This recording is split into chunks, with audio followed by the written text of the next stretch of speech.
Bismillahirrahmanirrahim. Assalamualaikum warahmatullahi wabarakatuh. Halo teman-temanku semuanya, perkenalkan nama saya Ruhil Ridatun Musyahadah. Saya dari kelas PGMIG dengan nomor induk mahasiswa 203180225. Di sini saya akan mempresentasikan mengenai proposal penelitian tindakan kelas saya yang berjudul Penerapan Metode Pembelajaran Bermain Peran atau Role Playing dalam upaya meningkatkan hasil belajar siswa pada mata pelajaran IPS kelas 5 di SDN 1 Sumoroto. Baik, selanjutnya saya akan mengulas mengenai bab 1, yaitu pendahuluan. Di pendahuluan ini yang pertama yaitu adalah latar belakang masalah. Nah, apa yang melatar belakangi saya mengambil masalah ini untuk penelitian saya? Yaitu pada dasarnya pendidikan merupakan sarana strategis untuk meningkatkan potensi suatu bangsa agar mampu berkiprah dalam tataran yang lebih global. Pendidikan merupakan salah satu jalan untuk meningkatkan sumber daya manusia yang berkualitas. Maka dari itu, perlu diberikan pembelajaran yang berkualitas sehingga peserta didik dapat mengembangkan diri sesuai dengan kemampuan dan bakatnya. Pembelajaran yang berkualitas dapat tercapai apabila melibatkan komponen-komponen utama dalam pembelajaran, yaitu guru, peserta didik, dan interaksi antara guru dan peserta didik. Untuk mewujudkan hal tersebut, maka harus didukung oleh komponen lainnya seperti tujuan pembelajaran, pemilihan materi pelajaran, penggunaan metode pembelajaran yang sesuai dengan materi pelajaran, pemanfaatan media dan sumber belajar yang tepat, serta evaluasi yang sesuai dengan tujuan pembelajaran. Semua komponen-komponen ini saling mempengaruhi untuk mencapai tujuan pembelajaran sehingga dapat meningkatkan hasil belajar peserta didik pada berbagai mata pelajaran, salah satunya adalah mata pelajaran IPS. Ilmu pengetahuan sosial atau IPS mengkaji seperangkat peristiwa, fakta, konsep, dan generalisasi yang berkaitan dengan isu sosial.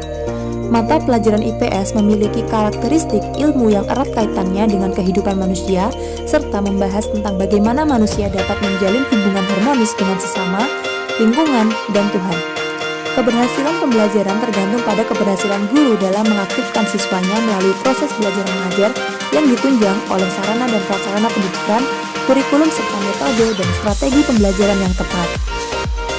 Berdasarkan hasil observasi yang dilakukan di SDN 1 Sumoroto Kabupaten Ponorogo, didapatkan hasil penelitian bahwa pada saat pembelajaran berlangsung, sebagian besar siswa terlihat pasif dan kegiatan pembelajaran berjalan monoton. Hal ini terlihat saat guru memberikan pertanyaan, sedikit siswa yang menjawab pertanyaan dari guru tersebut, serta beberapa siswa kurang berani untuk bertanya maupun berpendapat. Guru masih mendominasi penggunaan metode ceramah dan penugasan saja dalam proses pembelajaran. Pembelajaran di sekolah dasar hendaknya memberikan pengalaman kepada siswa serta nilai-nilai yang dapat diterapkan dalam kehidupan sehari-hari. Maka salah satu metode pembelajaran yang memberikan ruang kepada siswa untuk lebih aktif terlibat dalam proses pembelajaran adalah metode pembelajaran bermain peran atau role playing. Metode pembelajaran bermain peran atau role playing adalah cara yang digunakan guru dalam proses pembelajaran dengan memberikan suatu topik atau masalah yang dipecahkan oleh peserta didik dengan memainkan peran yang berkaitan dengan pembelajaran melalui pengembangan imajinasi dan penghayatan siswa. Dengan diterapkannya metode pembelajaran bermain peran atau role playing, diharapkan dapat mengatasi masalah dan kendala yang dialami siswa saat proses pembelajaran, terutama pada mata pelajaran IPS. Berdasarkan pemaparan di atas, maka penulis tertarik untuk mengetahui bagaimana hasil belajar siswa melalui metode pembelajaran bermain peran atau role playing. Sehingga peneliti tertarik untuk memilih judul penelitian yaitu Penerapan Metode Pembelajaran Bermain Peran atau Role Playing dalam upaya meningkatkan hasil belajar siswa pada materi pelajaran IPS kelas 5 di SDN 1 Sumoroto Kabupaten Ponorogo. Nah, kemudian selanjutnya di bab 1 ini saya akan mengulas mengenai identifikasi masalah. Nah, yang pertama yaitu kurangnya aktivitas siswa di dalam kelas sehingga cenderung pasif dan tidak mau bertanya atau mengeluarkan pendapat. Yang kedua, rendahnya hasil belajar siswa kelas 5 pada mata pelajaran IPS di SDN 1 Sumoroto Ponorogo. Kemudian yang ketiga yaitu guru masih mendominasi kegiatan pembelajaran dengan metode ceramah dan penugasan. Kemudian yang keempat, siswa kurang terlibat dalam mengikuti kegiatan pembelajaran di kelas. Nah, selanjutnya di bab 1 ini juga ada rumusan masalah. Nah, rumusan masalah yang pertama yaitu apakah penerapan metode bermain peran atau role playing dapat meningkatkan hasil belajar siswa pada mata pelajaran IPS kelas 5 di SDN 1 Sumoroto Kabupaten Ponorogo. Kemudian yang kedua yaitu apakah ada peningkatan hasil belajar siswa pada materi pelajaran IPS kelas 5 di SDN 1 Sumoroto, Kabupaten Ponorogo? Nah, yang selanjutnya di bab 1 ini juga ada tujuan penelitian. Nah, tujuan penelitiannya yaitu yang pertama, mengetahui penerapan metode bermain peran atau role playing dapat meningkatkan hasil belajar siswa pada mata pelajaran IPS kelas 5 di SDN 1 Sumoroto, Kabupaten Ponorogo. Kemudian yang kedua yaitu mengetahui ada peningkatan hasil belajar siswa pada mata pelajaran IPS kelas 5 di SDN 1 Sumoroto, Kabupaten Ponorogo. Selanjutnya yaitu mengenai kontribusi hasil penelitian. Yang pertama yaitu bagi siswa, melalui penerapan metode bermain peran atau role playing diharapkan dapat meningkatkan hasil belajar siswa berupa pemahaman terhadap materi yang diajarkan. Kemudian yang kedua yaitu bagi guru, membantu guru dalam pengelolaan kelas dan memberikan wawasan pengetahuan serta pengalaman tentang inovasi pembelajaran yang aktif, kreatif, kondusif, dan menyenangkan. Selanjutnya, melatih guru untuk lebih mengembangkan dan memilih metode pembelajaran yang variatif dalam mendukung proses pembelajaran agar tujuan yang diharapkan dapat dicapai secara optimal. Kemudian guru tidak hanya menggunakan metode ceramah, penugasan, dan menjelaskan materi saja, akan tetapi guru dapat lebih kreatif ketika mengajar di kelas dengan menggunakan metode pembelajaran yang melibatkan siswa aktif dalam proses pembelajaran yang berlangsung. Salah satunya dengan penerapan metode pembelajaran bermain peran atau role playing. Kemudian yang ketiga yaitu bagi sekolah, hasil penelitian ini diharapkan dapat menjadi pertimbangan untuk menambah referensi tentang penerapan metode bermain peran atau role playing, serta mendorong pengelolaan sekolah SDN 1 Sumoroto untuk meningkatkan kualitas pembelajaran di sekolah.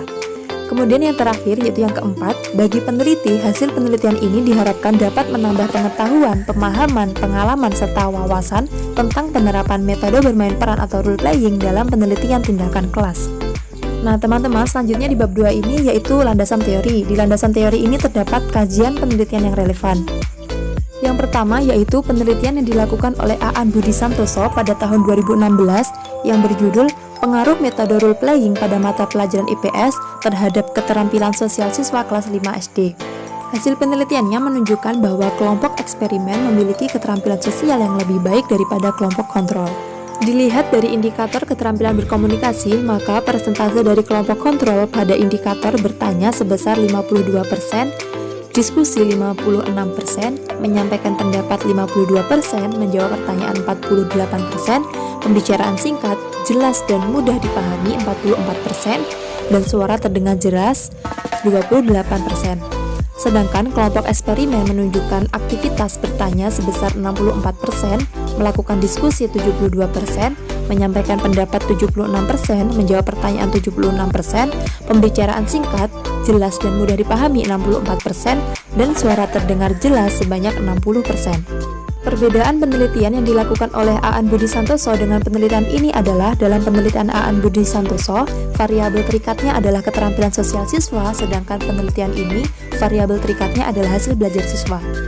Kemudian adapun persamaannya yaitu subjek penelitiannya adalah kelas 5 SD dan sama-sama menggunakan metode role playing atau bermain peran pada mata pelajaran IPS. Kemudian yang kedua yaitu penelitian yang dilakukan oleh Sulastri pada tahun 2014 dengan berjudul Meningkatkan Hasil Belajar Siswa Melalui Strategi Pembelajaran Berbasis Masalah pada Mata Pelajaran IPS di kelas 5 SDN 2 Limbo Makmur, Kecamatan Bumi Raya.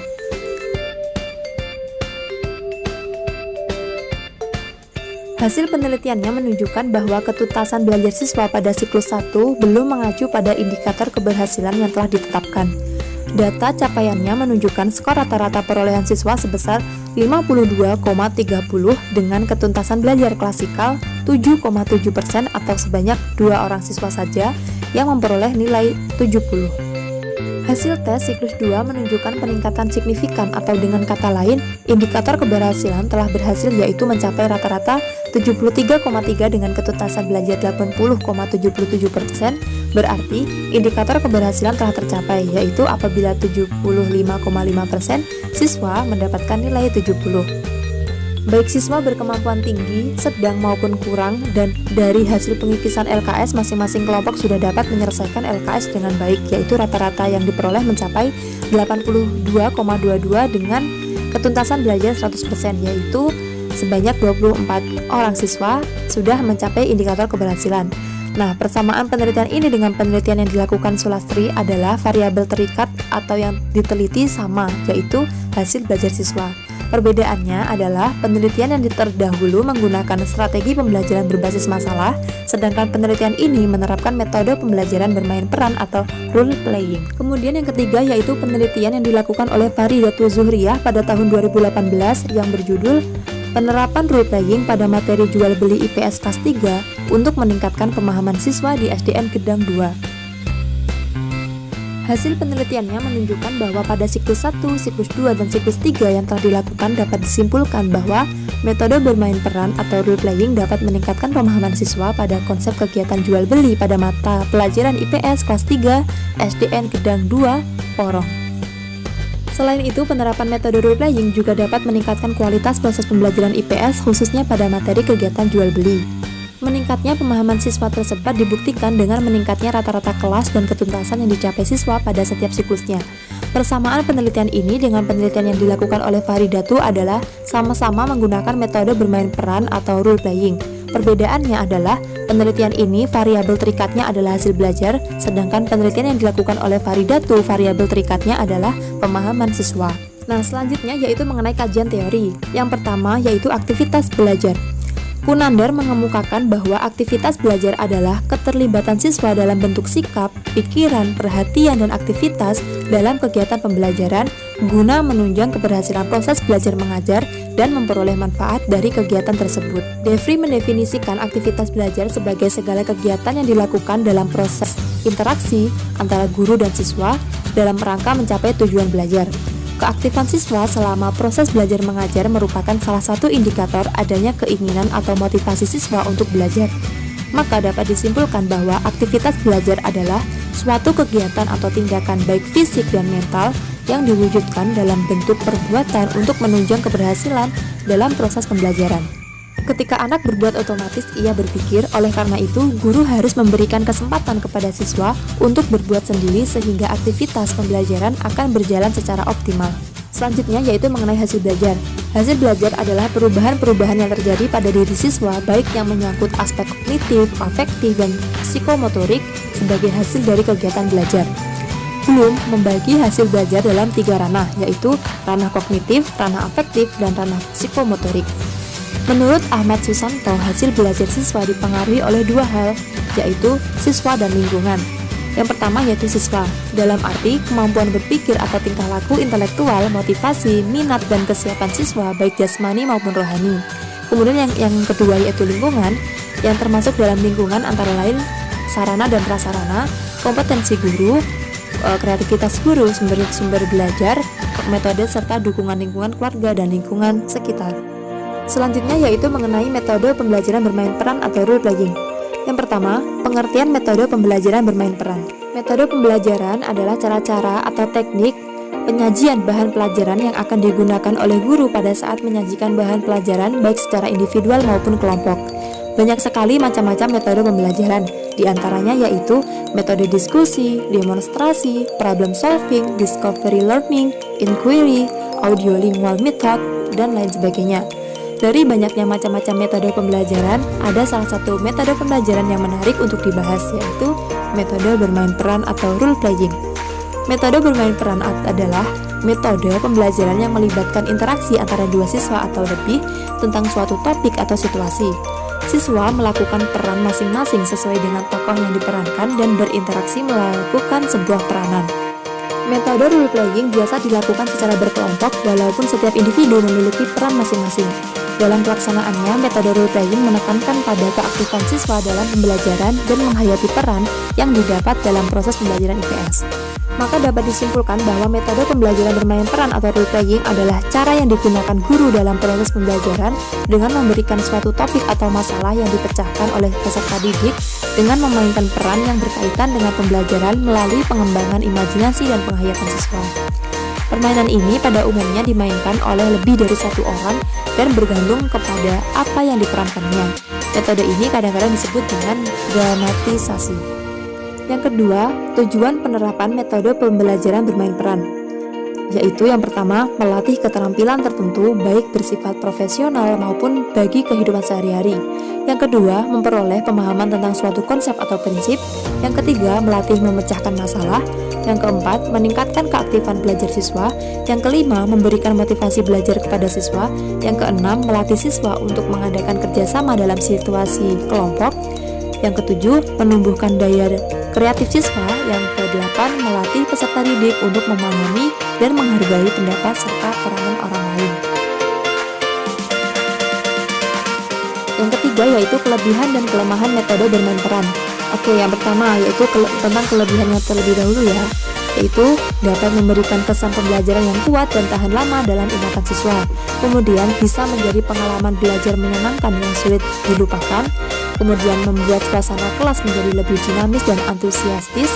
Kemudian membangkitkan gairah dan semangat optimisme dalam diri siswa serta menumbuhkan rasa kebersamaan. Kemudian memungkinkan siswa untuk terjun langsung memerankan sesuatu yang akan dibahas dalam proses belajar. Di samping ada kelebihannya, tentunya ada kelemahan dan kekurangannya, yaitu banyaknya waktu yang dibutuhkan, kemudian kesulitan menugaskan peran tertentu kepada siswa jika tidak dilatih dengan baik. Selanjutnya, ketidakmungkinan menerapkan rencana pembelajaran jika suasana kelas tidak kondusif. Selanjutnya, membutuhkan persiapan yang benar-benar matang yang akan menghabiskan waktu dan tenaga. Dan tidak semua mata pelajaran dapat disajikan melalui strategi ini ya teman-teman. Nah, selanjutnya mengenai langkah-langkah metode pembelajaran bermain peran atau role playing. Yang pertama yaitu pemanasan suasana kelompok. Guru mengidentifikasi dan memaparkan masalah, guru menjelaskan masalah, guru menafsirkan masalah, guru menjelaskan role playing. Kemudian seleksi partisipan. Guru menganalisis peran, guru memilih pemain atau siswa yang akan memainkan peran. Kemudian pengaturan setting atau menata panggung. Guru mengatur sesi-sesi peran, guru menegaskan kembali tentang peran, guru dan siswa mendekati situasi yang bermasalah. Nah, selanjutnya teman-teman yaitu ada persiapan pemilihan siswa sebagai pengamat. Guru dan siswa memutuskan apa yang akan dibahas, guru memberikan tugas pengamatan terhadap salah seorang siswa. Kemudian pemeranan atau memainkan peran. Guru dan siswa memulai role playing, guru dan siswa mengukuhkan role playing, guru dan siswa menyudahi role playing. Selanjutnya diskusi dan evaluasi. Guru dan siswa mereview pemeranan atau kejadian posisi kenyataan, guru dan siswa mendiskusikan fokus-fokus utama, guru dan siswa mengembangkan pemeranan selanjutnya. Kemudian pemeranan kembali. Guru dan siswa memainkan peran yang berbeda, guru memberikan masukan atau alternatif perilaku dalam langkah selanjutnya. Nah, selanjutnya diskusi dan evaluasi. Dilakukan sebagaimana pada tahap 6, sharing dan generalisasi pengalaman, guru dan siswa menghubungkan situasi yang diperankan dengan dunia nyata dan masalah-masalah lain yang mungkin muncul, guru menjelaskan prinsip umum dalam tingkah laku. Nah, selanjutnya mengenai pembelajaran IPS ya teman-teman. IPS adalah bidang studi yang mempelajari, menelaah, menganalisis gejala dan masalah sosial di masyarakat dengan meninjau dari berbagai aspek kehidupan. IPS bertujuan untuk mempersiapkan siswa sebagai warga negara yang mampu menguasai pengetahuan, keterampilan, sikap, dan nilai yang dapat digunakan untuk memecahkan masalah pribadi maupun masalah-masalah sosial yang dijumpai pada kehidupan sehari-hari siswa. Mata pelajaran IPS bertujuan untuk membekali peserta didik dengan kemampuan berkomunikasi dengan sesama warga masyarakat dan berbagai bidang keilmuan serta bidang keahlian. Untuk mewujudkan tujuan mata pelajaran IPS tersebut, tentunya guru harus mampu menciptakan kegiatan belajar mengajar IPS yang dapat memotivasi peserta didik dengan memilih metode yang tepat. Pemilihan metode yang tepat juga akan berpengaruh terhadap kegiatan pembelajaran, sehingga dapat meningkatkan hasil belajar peserta didik. Nah teman-teman, selanjutnya di bab 2 ini juga ada kerangka berpikir. Nah yaitu, mode pembelajaran merupakan salah satu faktor yang mendukung dan dapat mempengaruhi hasil belajar siswa. Model-model pembelajaran sangat penting dikuasai oleh guru karena setiap sajian pembelajaran harus jelas arah dan tujuannya sehingga materi yang diajarkan dapat dipahami dengan mudah oleh siswa. Dengan demikian, penting bagi guru untuk memilih model pembelajaran yang sesuai dan tepat dengan memperhatikan tujuan pembelajaran, karakteristik perkembangan siswa, kebutuhan siswa, materi pelajaran, serta sumber belajar yang tersedia. Salah satu model pembelajaran yang aktif dan menyenangkan adalah dengan penerapan metode bermain peran atau role playing. Penggunaan metode pembelajaran bermain peran sangat cocok diterapkan pada mata pelajaran IPS yang menuntut siswa untuk mengetahui dan memahami konsep tentang materi yang akan dipelajari. Dengan demikian, siswa tidak hanya dapat menghafal dan mengingat, melainkan siswa dapat menghayati peran-peran yang dimainkan pada saat kegiatan bermain peran dilakukan. Pemilihan metode pembelajaran yang tepat juga merupakan penentu keberhasilan dalam proses pembelajaran. Nah, selanjutnya di bab 2 ini ada pengajuan hipotesis tindakan ya. Nah, berdasarkan uraian yang telah dipaparkan oleh peneliti, hipotesis tindakan dalam penelitian ini adalah penerapan metode pembelajaran bermain peran atau role playing dapat meningkatkan hasil belajar siswa pada mata pelajaran IPS kelas 5 di SDN 1 Sumoroto, Kabupaten Ponorogo tahun pelajaran 2018-2019. Nah, selanjutnya mengenai bab 3 ya teman-teman, yaitu metode penelitian. Yang pertama, penelitian. Jenis penelitian yang digunakan pada penelitian ini adalah penelitian tindakan kelas untuk memecahkan masalah tersebut dengan cara melakukan berbagai tindakan yang terencana dalam situasi nyata serta menganalisis setiap pengaruh dari perlakuan tersebut. Tujuan utama PTK adalah untuk memperbaiki praktek pembelajaran yang terjadi di kelas dan meningkatkan kegiatan nyata guru dalam kegiatan perkembangan profesinya. Selanjutnya di bab 3 ada objek tindakan kelas. Objek yang diteliti dalam penelitian ini adalah pembelajaran IPS siswa kelas 5 SDN 1 Sumoroto, Kabupaten Ponorogo. Kemudian di bab 3 ini juga ada setting subjek penelitian tindakan kelas. Yang pertama, subjek tindakan kelas. Subjek penelitian ini adalah siswa kelas 5 SDN 1 Sumoroto, Kabupaten Ponorogo, tahun pelajaran 2018-2019 dengan jumlah siswa sebanyak 25 siswa yang terdiri dari 12 siswa laki-laki dan 13 siswa perempuan. Kemudian yang kedua yaitu tempat penelitian. Penelitian ini dilaksanakan di SDN 1 Sumoroto yang beralamat di Jalan Sindu Diningrat nomor 2, Kecamatan Kauman, Kabupaten Ponorogo. Kemudian yang ketiga yaitu waktu penelitian. Waktu pelaksanaan penelitian ini dilaksanakan pada semester genap tahun pelajaran 2018-2019 selama 2 siklus dengan 4 kali pertemuan dimulai dari minggu keempat di bulan Juni tahun 2019 hingga akhir penelitian. Kemudian di bab 3 yaitu ada variabel yang diamati. Yang pertama, variabel terikat. Variabel terikat adalah variabel yang menjadi akibat atau yang dipengaruhi. Berdasarkan pengertian tersebut, yang menjadi variabel terikat pada penelitian ini adalah hasil belajar siswa kelas 5 SDN 1 Sumoroto. Kemudian ada variabel bebas. Variabel bebas adalah variabel yang menjadi sebab atau yang mempengaruhi variabel terikat. Berdasarkan pengertian tersebut, yang menjadi variabel bebas dalam penelitian ini adalah metode pembelajaran bermain peran atau role playing. Oke, selanjutnya di bab 3 ini ada prosedur pelaksanaan penelitian tindakan kelas per siklus. Yang pertama yaitu siklus 1. Nah, di siklus 1 ini yang pertama yaitu perencanaan. Pada tahap ini, peneliti mempersiapkan semua atribut instrumen yang diperlukan dalam pelaksanaan PTK, seperti RPP, lembar observasi, post-test, dan lain sebagainya. Dalam tahap ini, peneliti juga membuat perencanaan penelitian untuk mencapai tujuan pembelajaran yang akan dicapai.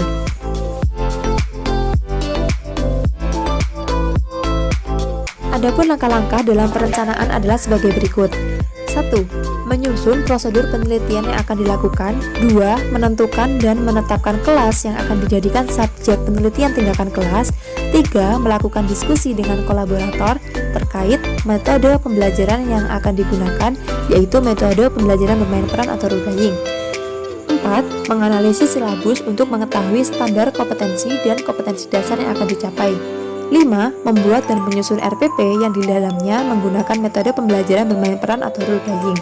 6. Mempersiapkan materi yang akan diajarkan. 7. Menyiapkan media naskah drama alat bantu yang diperlukan dalam proses pembelajaran. 8. Menyiapkan alat evaluasi dan lembar kegiatan peserta didik atau LKPD. 9. Menyiapkan lembar observasi guru dan siswa. Nah, kemudian yang kedua yaitu ada pelaksanaan. Tahap pelaksanaan merupakan implementasi atau penerapan dari perencanaan yang telah disusun, yaitu menggunakan tindakan di kelas. Adapun langkah-langkah pelaksanaannya adalah 1. Pendahuluan, yaitu mengondisikan kelas terlebih dahulu, salam doa absensi, melakukan komunikasi dengan siswa mengenai piket pagi siswa, bertanya mengenai aktivitas siswa di pagi hari, mengadakan apersepsi untuk menggali pengetahuan awal siswa, memberikan motivasi agar siswa lebih bersemangat dalam mengikuti pembelajaran dan menyampaikan tujuan pembelajaran yang akan dicapai kepada siswa. Nah, yang kedua yaitu kegiatan inti. 1. Eksplorasi, yaitu guru menunjukkan media berupa gambar tokoh kepada siswa untuk diamati. 2. Siswa mengamati gambar yang disajikan oleh guru. Guru menjelaskan mengenai materi, makna proklamasi dan tokoh-tokoh yang berperan dalam proklamasi kemerdekaan. Siswa dibagi menjadi beberapa kelompok. Siswa berkumpul bersama anggota kelompoknya. 2. Elaborasi. Guru membagikan beberapa naskah dan mengarahkan siswa untuk membagi peran sesuai dengan tokoh yang akan diperankan oleh anggota kelompok masing-masing. Guru memberikan penjelasan mengenai aturan dan alur bermain peran. Guru meminta siswa untuk berlatih dan mendalami peran terlebih dahulu. Siswa diminta untuk memainkan peran sesuai dengan tokoh yang diperankannya di depan kelas. Guru meminta siswa lainnya untuk mengamati siswa yang sedang memainkan peran di depan kelas. Kemudian setiap kelompok bergantian memainkan peran di depan kelas. Setelah permainan bermain peran selesai, guru meminta siswa untuk kembali ke tempat duduk sesuai kelompoknya masing-masing dan menyimpulkan apa yang didapat dari permainan bermain peran yang telah dilakukan bersama kelompoknya. Kemudian yang ketiga, konfirmasi. Siswa diberi kesempatan untuk bertanya mengenai materi yang belum dipahami. Guru memberikan penguatan materi kepada siswa. Nah, yang ketiga ini ada penutup. Guru dan siswa menyimpulkan materi pelajaran yang telah dipelajari. Guru memberikan kesempatan kepada siswa untuk bertanya kembali mengenai materi yang belum dipahami. Siswa diberi tugas rumah sebagai rencana tindak lanjut. Siswa menutup kegiatan pembelajaran dengan berdoa. Dan yang terakhir, salam penutup. Nah, yang ketiga ini ada pengamatan. Pada tahap ini, pengamatan dilakukan selama proses pembelajaran di kelas berlangsung dengan menggunakan lembar observasi yang telah dibuat. Pengamatan atau observasi merupakan suatu usaha mendokumentasikan segala sesuatu yang berkaitan dengan pelaksanaan kegiatan dalam proses pembelajaran. Pengamatan dilakukan untuk mengetahui secara langsung bagaimana proses pembelajaran siswa pada saat pembelajaran berlangsung. Kemudian yang terakhir yaitu ada refleksi. Refleksi merupakan kegiatan untuk mengemukakan kembali apa yang sudah dilakukan. Refleksi merupakan kegiatan menganalisis, merenungi, dan membuat perbaikan berdasarkan pengamatan atas kegiatan yang dilaksanakan. Refleksi dilakukan pada setiap akhir pertemuan pembelajaran. Kegiatan refleksi berguna untuk mengetahui tingkat keberhasilan dan kegagalan dari penelitian yang telah dilakukan. Data yang telah didapat kemudian dikumpulkan dalam observasi, lalu dianalisis dan diberi tindakan untuk mencapai kriteria keberhasilan. Apabila hasil sudah sesuai dengan kriteria keberhasilan, maka penelitian dapat berhenti. Tetapi apabila hasil belum sesuai dengan kriteria keberhasilan, maka siklus tindakan dilanjutkan ke siklus berikutnya dengan memperbaiki tindakan tersebut. Nah, kemudian yang kedua yaitu ada siklus 2. Yang pertama yaitu ada perencanaan. Nah, pelaksanaan siklus 2 pada dasarnya sama seperti siklus 1. Hasil yang diperoleh pada siklus 1 digunakan sebagai refleksi untuk menindaklanjuti pelaksanaan pada siklus 2 dengan upaya untuk memperbaiki kekurangan yang terjadi pada siklus 1. Langkah-langkah pada tahap perencanaan siklus 2 yaitu meliputi 1. Mengidentifikasi masalah dan merumuskan masalah berdasarkan hasil refleksi pada siklus 1. Kemudian 2. Membuat rencana pelaksanaan pembelajaran atau RPP. 3. Menyusun instrumen penelitian yang sesuai dengan metode pembelajaran bermain peran. 4.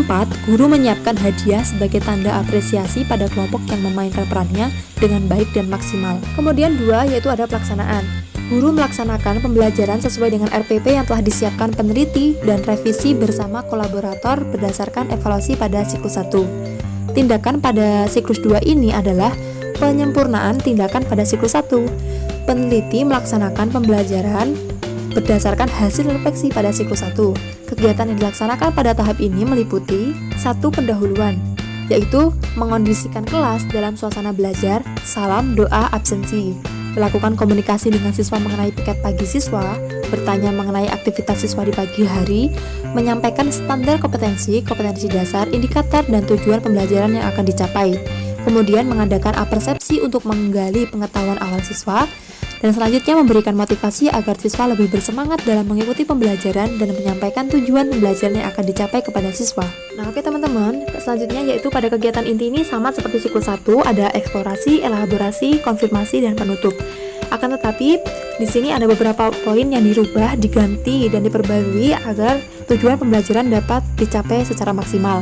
Nah, kemudian juga ada pengamatan dan refleksi. Nah, teman-teman bisa melihat dan membaca PTT pada video ini ya. Oke teman-teman, mungkin cukup sekian yang dapat saya sampaikan mengenai proposal penelitian tindakan kelas yang sudah saya susun. Apabila ada salah-salah kata, saya mohon maaf yang sebesar-besarnya. Akhir kata, wassalamualaikum warahmatullahi wabarakatuh.